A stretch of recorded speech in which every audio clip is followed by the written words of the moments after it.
타석 용모에게 길을 묻다. 38번째 시간입니다.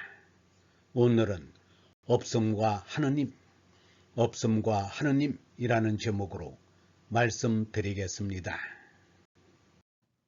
2. 없음과 하느님.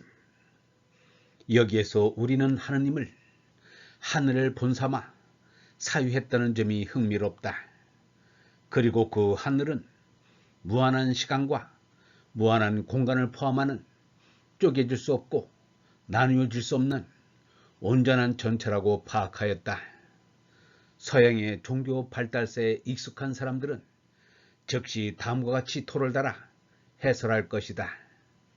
인류 시작에 인간의 종교적인 의례와 제도가 발달하지 않았던 때에 하늘에 대한 신앙이 널리 퍼져 있었다고.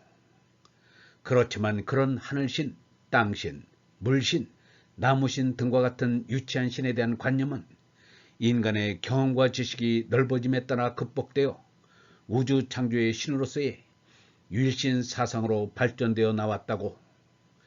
그리스도에게서 볼 수 있는 인격 신으로서의 하느님 사상이 인류 발전의 마지막 단계에서 인간이 발견할 수 있는 가장 발달된 종교 형태라고 말이다. 그렇지만 우리는 이러한 그리스도의 신관에 대해 이를 제기하고 있는 사상가도 많다는 것을 잊지 말아야 한다. 서양의 잘못된 신관을 비판하며 신의 죽음을 선포한 니체를 끌어들이지 않더라도 우리는 현대에 만연된 비종교, 반종교, 무종교 운동의 많은 부분이 그리스도계의 배타적인 교리와 협소한 신관에 기인한다는 것을 직시해야 한다. 하느님을 특정 종교의 괴탑 안에 가두어둘 수 없듯이 우리는 하느님을 특정 관념으로 붙들어 놓을 수 없다. 하느님은 개념으로 거머쥘 수 없는 존재다. 개념에 잡힌 하느님은 진정한 하느님이 아닐 것이다. 인간의 오만이 하느님을 개념 속에 붙잡아 놓고 자신의 안정과 평안을 위해 신마저도 이용한 것은 아직도 계속 이용하고 있는 것은 아닌지 반성해 보아야 한다. 이성의 차가운 개념에 틀로 붙잡힌 신이 과연 본래의 신다운 신일까? 이러한 오만의 극치로 말미암아 신이 인간을 창조한 것이 아니라 인간이 신을 만들어낸 것이라고 말하지 않았던가? 인간이 신을 죽이기 전에 이미 신은 인간 세상을 떠나갔다. 왜냐하면 신이 있을 만한 성스러움의 소토가 없기 때문이다. 이성에 의해 모든 것이 투명하게 설명되어 버린 세계 안에 신비스러운 신의 비밀이 나타날 수 있는 곳은 없다.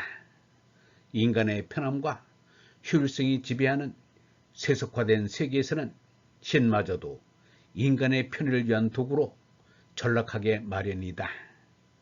무한한 경쟁과 무한한 소유를 부추기며 고무풍선처럼 욕망을 한없이 부풀리고 있는 욕망의 나라에는 신이 머무를 자리란 없는 법이다.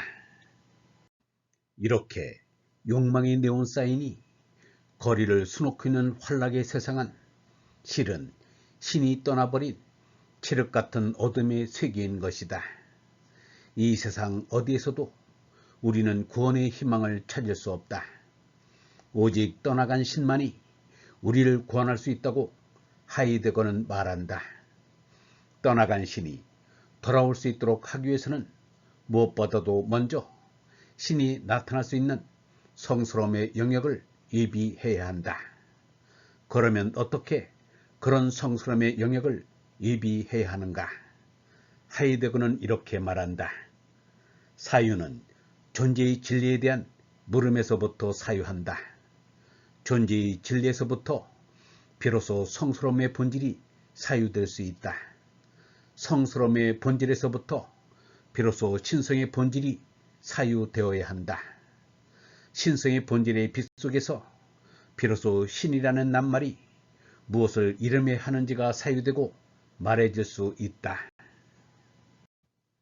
우리의 좁은 존재 이해의 지평이 우리 삶에서 신을 몰아내는 것이 아닌지를 반성해야 한다. 우리가 무엇보다도 문제 삼아야 하는 것은 바로 이러한 존재 사건의 마당이다.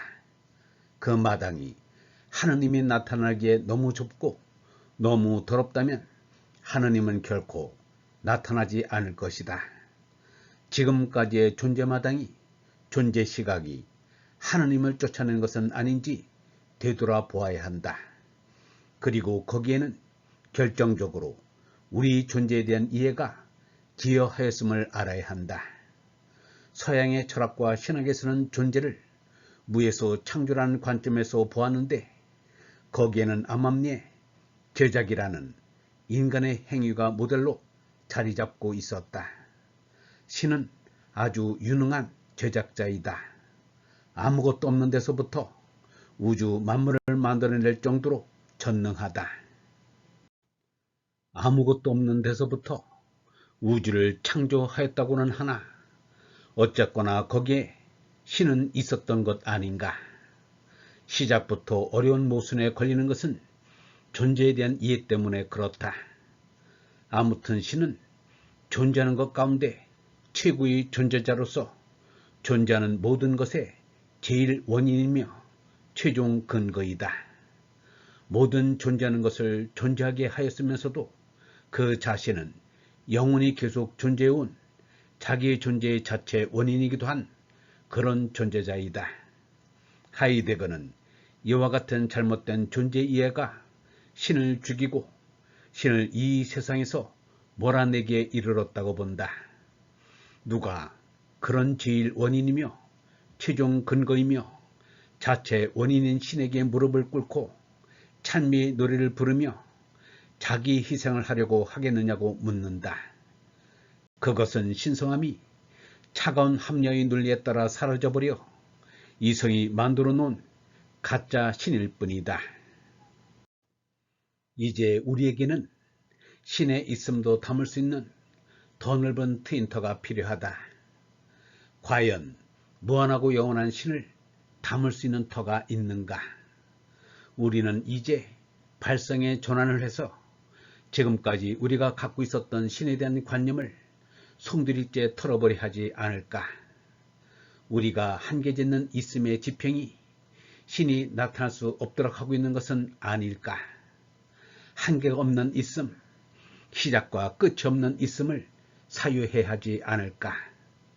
있음 자체가 있음의 지평 안에서만, 즉 공간과 시간 안에서 테두리 지음에 의해서만 있을 수 있는 것이라면 그러한 있음 속에 하느님을 담을 수는 없다. 테두리 지어지지 않은 있음, 한계가 없어 사방팔방 무한히 열려있는 있음은 한마디로 빔이다. 텅 빔이며 빈탕 한대이다. 있음의 관점으로 보자면 없음인 무이다. 이 텅 빔과 무가 이제 하느님의 나타남을 예비할 성스러움의 소터는 아닌가. 영성신학원 다속아카데미의 하늘소리였습니다. 얼번 여러분, 하루 2명 이상에게 진리의 말씀을 공유하여 주시기 바랍니다. 하늘나라가 우리 시대에 우리의 힘으로 펼쳐질 수 있습니다.